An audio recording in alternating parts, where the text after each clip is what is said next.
हजरत राबिहा बसरी रहमतुल्लाह अलैह एक निहायत गरीब घराने में पैदा हुई। गुर्बत का ये आलम था कि पैदाइश के वक्त घर में दिया जलाने के लिए न तेल था और न ही लपेटने के लिए कपड़ा। बचपन ही में वालदैन का साया सर से उड़ गया और बसरा में पड़ने वाले शदीद कहत ने बहनों को भी एक दूसरे से जुदा कर दिया। इस अफरा तफरी के आलम में एक जालिम शख्स ने हजरत राबिहा बसरी रहमतुल्लाह अलैह को पकड़ लिया और बतौर कनीज गुलामों के बाजार में फरोख्त कर दिया। जिस शख्स ने आपको खरीदा वो निहायत सख्त गिर और दुनियादार था। वो आपसे दिन भर सख्त मशक्कत लेता। आप सुबह सवेरे उठती, घर का सारा काम करती, पानी भरकर लाएं और मालिक के हुक्म की तामील में लम्हा भर भी सुस्ती न करती। बज़ाहिर आप एक मामूली कनीज थी, लेकिन आपके सीने में जो दिल धड़क रहा था वो अल्लाह की मोहब्बत में सरशार था। दिन भर की थका देने वाली मशक्कत के बावजूद जब रात का अंधेरा छा जाता और दुनिया नींद की आगोश में चली जाती तो हजरत राबिहा बसरी का असल वक्त शुरू होता। ये वक्त उनके और उनके रब के दरमियान मुलाकात का होता था। एक रात का जिक्र है कि हजरत राबिहा बसरी का मालिक अचानक नींद से बेदार हुआ। उसे घर के एक कोने से किसी के गिड़गिड़ाने और रोने की आवाज आई। वो तजस्सुस में अपनी जगह से उठा और उस कमरे की तरफ बढ़ा जहां हजरत राबिहा कयाम पजीर थी।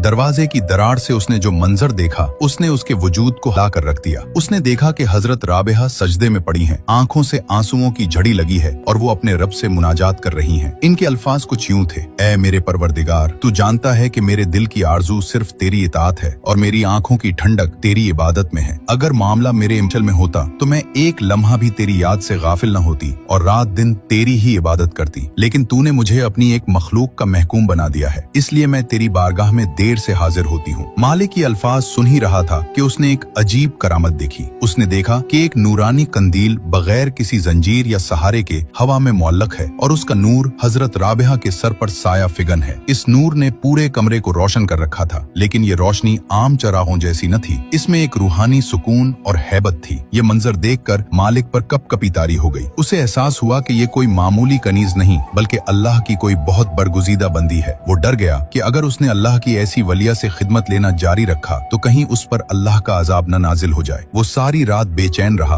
और सुबह का इंतजार करने लगा। जैसे ही सूरज तुलू हुआ उसने हजरत राबिहा को बुलाया। इसका लहजा अब हाकिमाना नहीं बल्कि आजिज़ाना था। उसने कहा, ए राबिहा, मैंने आज रात तेरा मकाम देख लिया है। मैं तुझे मजीद अपनी खिदमत में नहीं रख सकता। आज से तुम अल्लाह के लिए आजाद हो। अगर तुम चाहो तो यहीं मेरे पास रहो, मैं तुम्हारी खिदमत करूंगा और ये मेरे लिए सादत की बात होगी। और अगर तुम चाहो तो जहां मर्जी जा सकती हो। हजरत राबिहा बसरी रहमतुल्लाह अलैह का ये वाकया हमें सबक देता है कि जब इंसान का ताल्लुक अल्लाह से मजबूत हो जाता है तो दुनिया की जंजीरें खुद ब खुद टूट जाती हैं और अल्लाह अपने बंदों की इज्जत और तौकीर का इंतजाम ऐसे तरीकों से करता है जो इंसानी अक्ल से मावरा हो।